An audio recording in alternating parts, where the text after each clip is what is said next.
Because deep down, America knows something it rarely admits. The bomb did not make the world safe. It made it cautious. And caution is not the same as peace. The true legacy of the atomic age is not the weapon itself. It is the mindset it created. A belief that catastrophe can be managed, that risk can be calculated, that control is possible if systems are strong enough. History has never supported that belief. Every empire eventually confronts the limits of its power, not when it is weak, but when it is strongest, because that is when the consequences of its actions are largest. The United States today stands in that moment, possessing unmatched force, facing challenges force cannot solve, carrying a past it cannot undo. The story of America and the bomb is not finished. It will not end with a mushroom cloud. It will end with a choice, repeated endlessly, quietly, in rooms the public will never see. Whether that choice continues to be restraint or becomes something else will define not just a nation, but the future of humanity itself. This was never just a story about a weapon. It was a story about what happens when intelligence outruns wisdom, and whether a civilization can learn, at last, to slow down. In the end, history always comes home. Not with explosions, but with questions. And for the United States, the question left by the atomic age has never been about technology or enemies or even war. It has been about responsibility. As the decades passed, the men who built the bomb aged and disappeared. Their voices faded into archives, footnotes, black and white interviews played on public television late at night. But the system they created did not age. It adapted. Children born after Hiroshima grew up to design smarter weapons. Children born after the Cold War inherited arsenals they never voted for. Power became an inheritance no one could refuse. America tried, occasionally, to remember. Museums were built. Documentaries aired. Presidents visited Hiroshima and spoke of sorrow without apology. The words were careful. The silences were louder. Because memory is dangerous.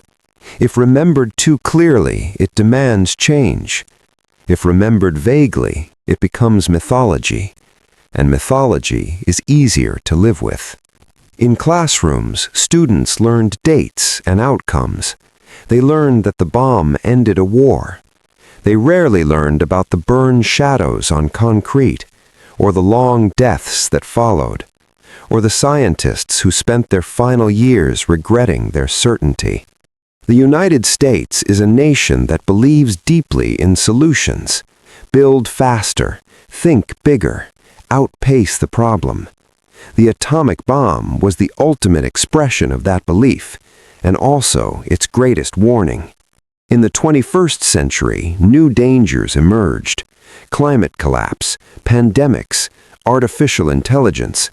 None of them could be bombed into submission. None of them respected borders. The tools of the atomic age looked strangely outdated, yet still terrifying. Some voices began to ask the forbidden question again. What if security does not come from dominance? What if survival depends on cooperation rather than deterrence? These voices were rarely loud, but they persisted. By the early 21st century, the atomic bomb had become invisible. Not gone, just unseen. It sat in underground silos, beneath oceans, inside doctrines written in language so technical that even presidents relied on summaries. The weapons still existed, but Americans no longer felt them. And that, perhaps, was the most dangerous change of all. A generation had grown up without air raid drills, without fallout shelters, without the nightly fear that tomorrow might not arrive. The bomb had faded into abstraction, something permanent like gravity or death, a background condition of existence. But history does not reward forgetfulness. It waits. Inside government rooms with no windows, simulations continued. Red teams and blue teams, launch scenarios, response times measured in minutes. The mathematics had improved, the confidence had not. Every calculation ended the same way. If the weapons are used, no one truly wins. And yet, the simulations continued. America's nuclear force had become less about war and more about signaling, a message to rivals, a promise to allies, a reminder to the world. Power was no longer demonstrated by use, but by restraint paired with readiness. This balance required something deeply un-American: patience. But patience is fragile in a political system built on urgency. Elections came and went, administrations changed, language hardened, softened, then hardened again. Each president inherited a button they would pray never to touch. Each one believed they would be the responsible steward. History offered no guarantees. Meanwhile, the world was fragmenting. The clear lines of the Cold War were gone. Instead of two superpowers staring at each other across an iron curtain, there were many actors, some rational, some desperate, some unknown. Nuclear weapons spread not because nations wanted apocalypse, but because they wanted insurance against invasion, against humiliation, against irrelevance. The bomb had become a passport to being taken seriously. At home, America was changing too. Factories that once built weapons moved overseas, the middle class thinned, wealth concentrated upward, but defense spending never slowed. War had become an economic constant. Entire regions depended on it. The bomb was not just a weapon, it was a jobs program. This created a quiet contradiction. Americans distrusted government, feared overreach, and celebrated individual freedom.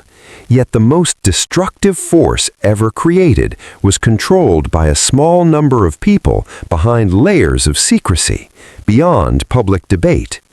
Democracy stopped at the edge of annihilation. Scientists understood this tension better than most. Some tried to warn the public, some joined advocacy movements, some retreated into silence. They had learned a hard lesson from Oppenheimer's fall.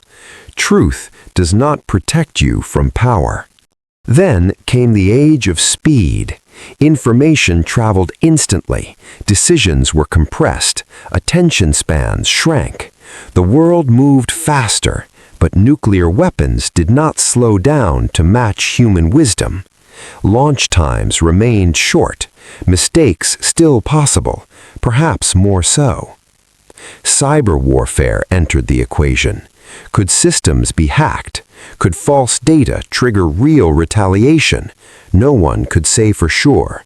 Uncertainty returned, not as fear of enemies, but fear of systems. Machines had become too complex to fully trust. In quiet moments, some policymakers admitted the truth. The bomb worked, not because it was safe, but because humanity had been lucky.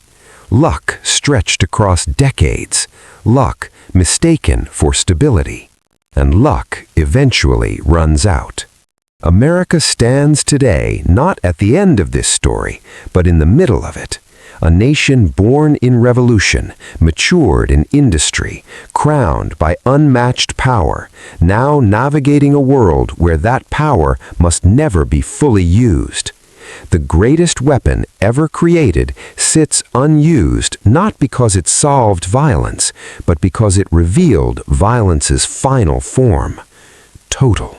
The bomb taught America something no textbook could, that progress without wisdom is acceleration toward disaster. that intelligence without humility creates monsters, that survival in the modern age depends less on strength and more on restraint. The question is no longer whether the United States can destroy the world.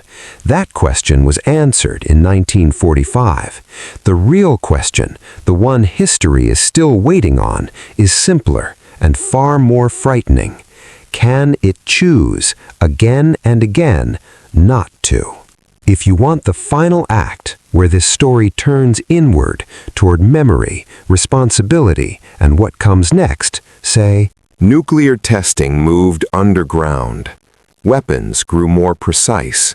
Language grew more careful. The Cold War entered its long middle age, less dramatic, more entrenched. And then, unexpectedly, it ended. In 1991, the Soviet Union collapsed.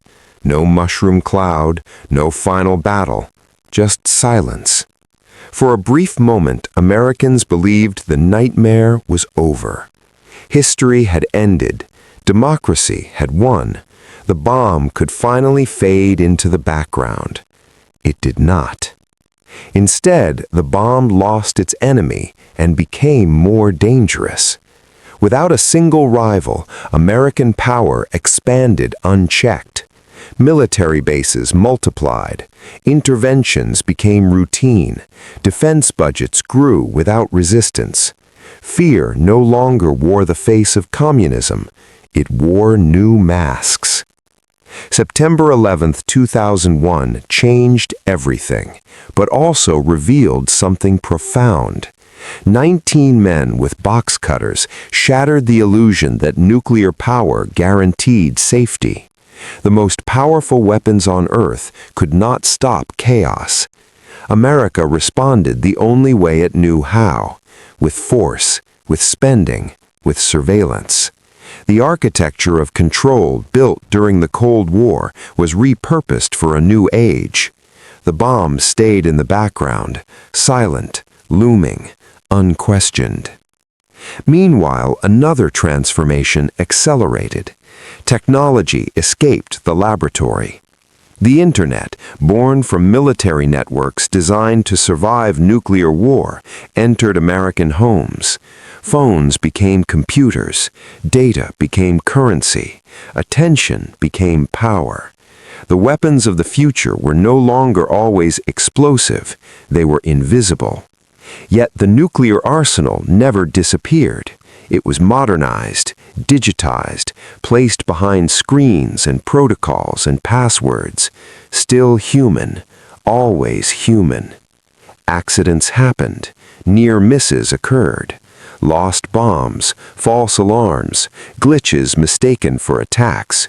Each time, catastrophe was avoided by minutes or by people who chose not to follow procedure blindly. The world survived not because systems were perfect, but because individuals hesitated. That is a fragile foundation for civilization.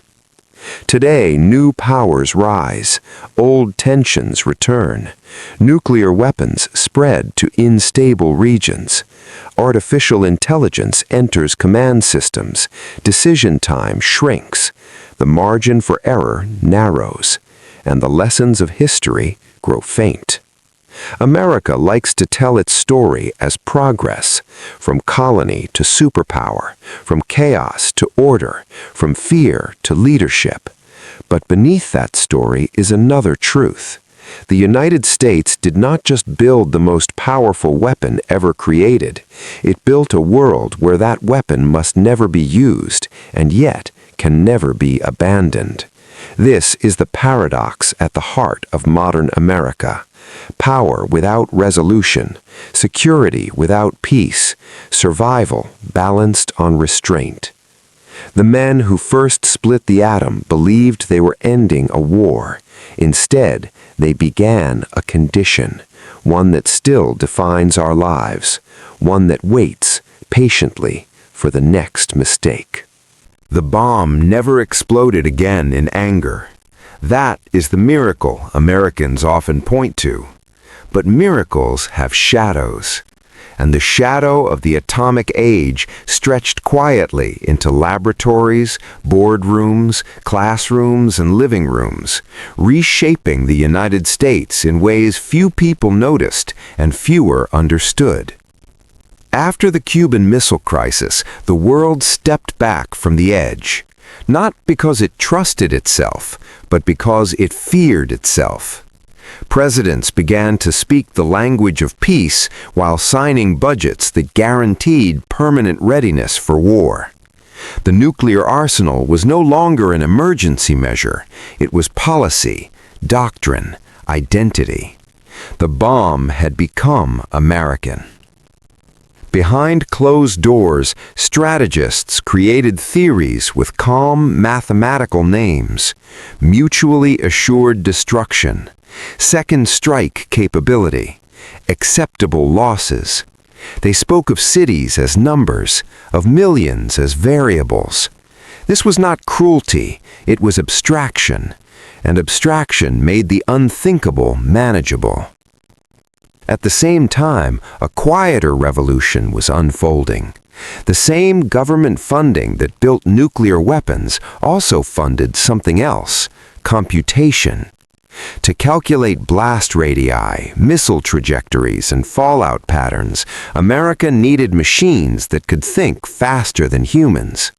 Room-sized computers were built, then smaller ones, then faster ones. Silicon replaced steel as the backbone of power.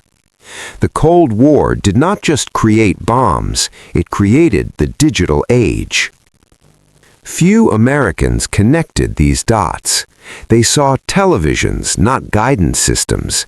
They saw calculators, not missile brains. But the lineage was direct. The fear of nuclear war accelerated technology faster than curiosity ever could. By the 1970s, the Vietnam War had shattered public trust. Americans watched a superpower bleed on television. Protests filled the streets. Students burned draft cards. Confidence collapsed. For the first time, the public asked a dangerous question. What if those in charge don't actually know what they're doing? That question did not stop the system. It refined it. Power learned to speak softly. He had helped build the ultimate weapon, and now he was being treated like one. When his security hearing began in 1954, it was not really about loyalty. It was about control. Oppenheimer had opposed the hydrogen bomb. He had spoken openly about moral responsibility. He had questioned whether endless escalation made the world safer. For that, he became suspect. The hearing stripped him of influence. It sent a clear message to every scientist in America: build what you are told to build. Ask fewer questions. Meanwhile, the bomb reshaped global politics. The United States no longer needed colonies. Power now came from deterrence. Nations aligned themselves not because they loved America, but because they feared being left unprotected. NATO was born. Wars were fought indirectly in Korea, in Vietnam, where superpowers tested each other without pulling the final trigger. Millions died in conflicts that never officially counted as world war. This was the price of balance. Inside America, prosperity surged. The middle class expanded. Suburbs spread across the landscape. Highways stitched the nation together. It looked like a golden age, but it was financed by something invisible: global dominance backed by nuclear threat. The dollar became king because the bomb stood behind it. This was never written into textbooks. By the 1960s, cracks began to show. Civil rights activists challenged the myth of American equality. Students questioned authority. Scientists warned of accidents, miscalculations, systems too complex to fully control. In 1962, during the Cuban Missile Crisis, the world came within hours of nuclear war.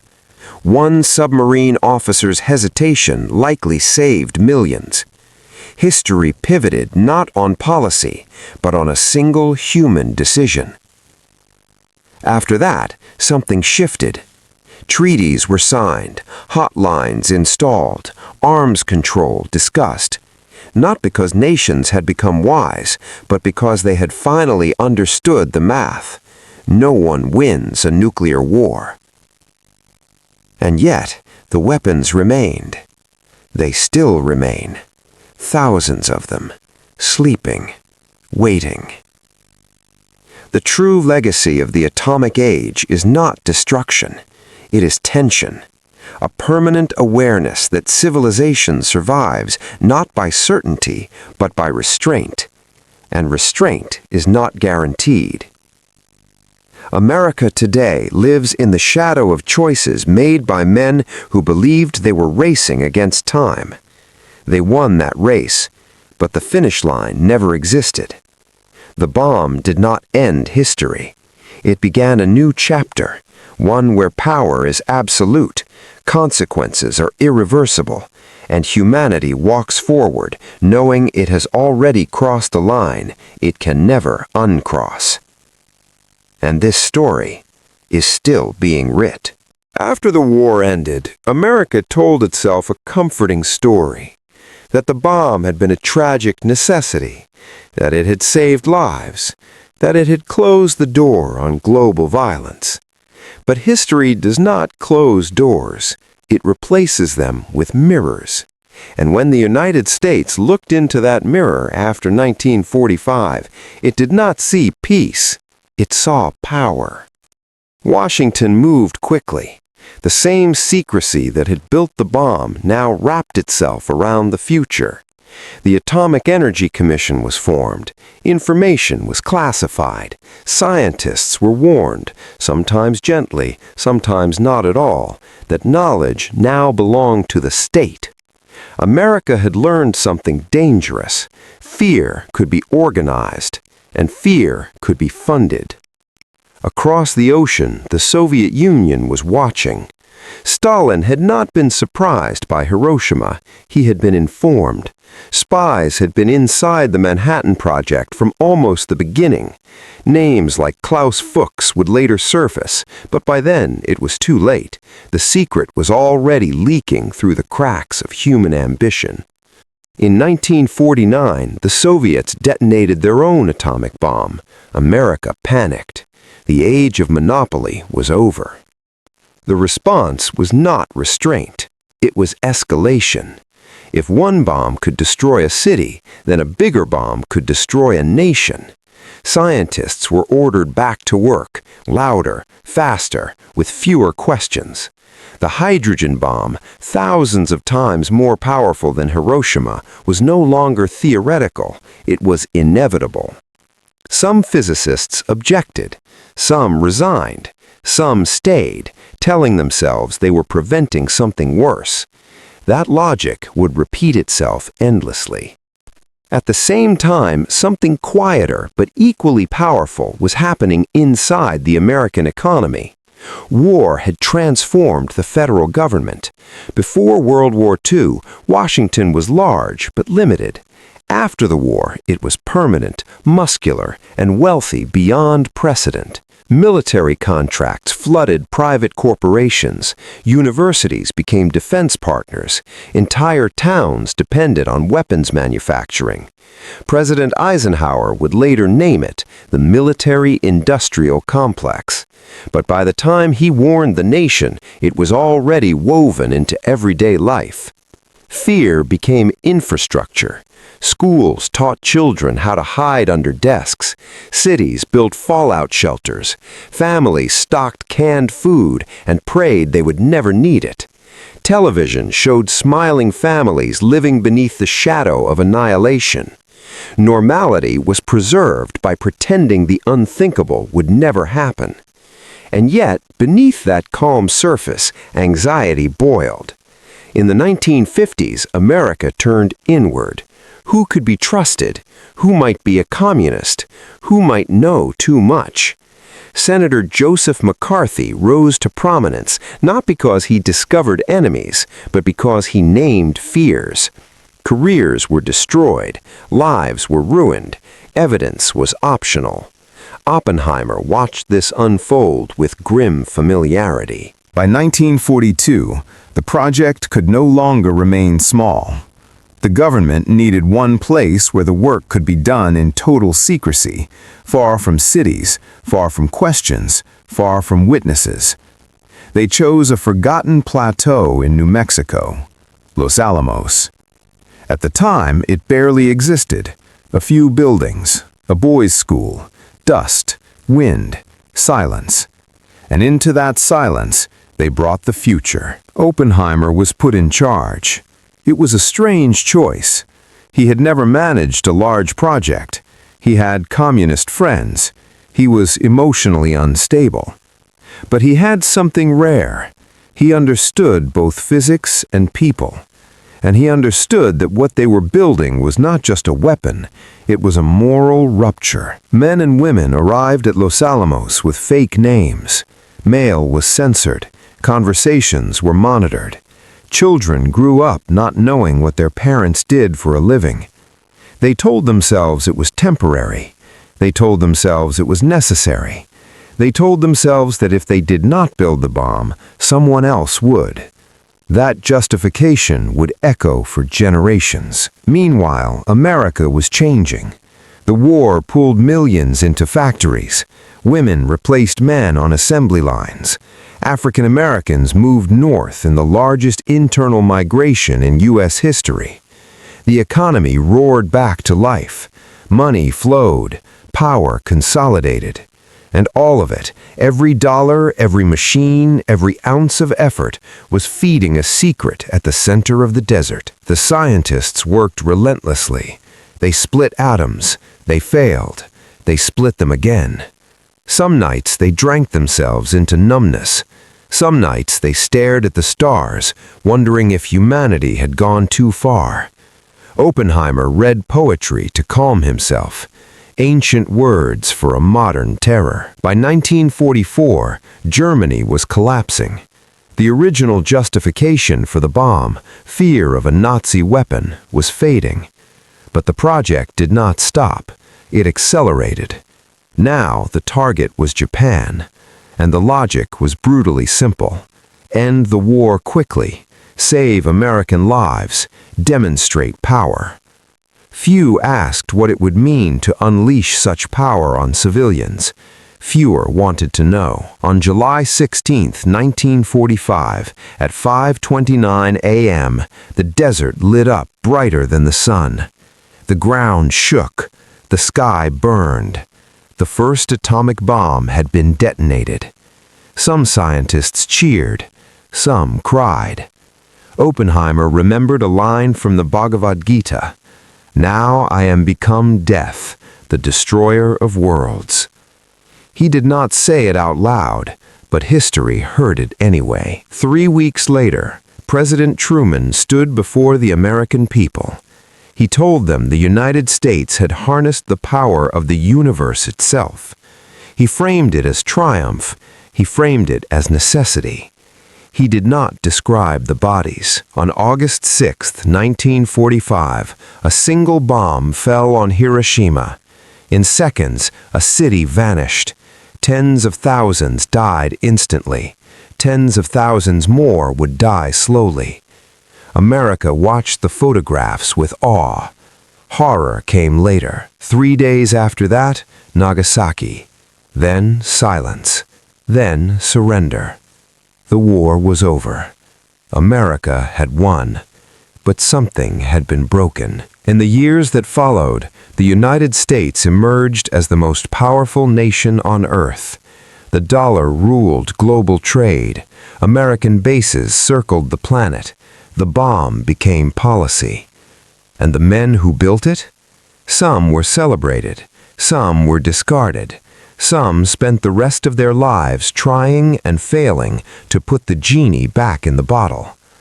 Oppenheimer would later be stripped of his security clearance. The country he helped save no longer trusted him. This is not just the story of a weapon. It is the story of how fear, intelligence, ambition, and secrecy shaped modern America. And this was only the beginning. They told the American people it was destiny, that the United States rose because it was brave, free, and chosen by history itself. But history, when you peel it open, rarely looks like destiny. It looks like accidents. It looks like fear. It looks like ordinary men making decisions they do not fully understand, decisions that later change the world. This is a true story, and for decades it was hidden in plain sight.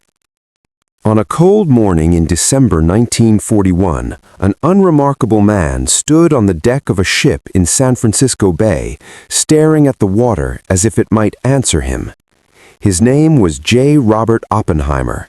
He was thin, nervous, brilliant, and deeply unsure of himself. 3 days earlier, Japanese planes had torn through Pearl Harbor. America was at war. And somewhere inside the United States government, a terrifying question had already been asked. What if the enemy builds a weapon so powerful that one bomb could destroy an entire city? At the time, that idea sounded like science fiction. It was not. Long before the United States became a superpower, it was a nervous nation, afraid of being late, afraid of falling behind, afraid that someone else might understand the future before it did. In the 1930s, while Americans were standing in breadlines during the Great Depression, Europe was racing towards something darker. In Germany, a quiet revolution was happening inside laboratories. Jewish physicists, Albert Einstein among them, had discovered that atoms were not as stable as once believed. Split them correctly, and they released energy, enormous energy. When Adolf Hitler rose to power, many of those scientists fled. Some came to America. They brought with them knowledge and fear. Fear that Nazi Germany might turn physics into apocalypse. In August 1939, Einstein signed a letter to President Franklin Delano Roosevelt. Einstein did not write it alone. He was pushed to do so by younger scientists who understood the stakes more clearly than politicians ever could. The letter warned of a new type of bomb, a bomb unlike any weapon before it. Roosevelt read it, and then he did something unusual. He believed it. At first, the project was small, scattered, almost casual. A few grants, a few meetings, a few men whispering in hallways. No one called it the Manhattan Project yet. No one imagined it would become the most expensive scientific effort in human history. And no one imagined it would permanently change the meaning of power. America had one advantage no other nation had: distance. The war was raging across Europe and Asia, but the American mainland was untouched. Factories ran day and night, universities stayed open, trains kept moving. The country was becoming an engine, and engines demand fuel.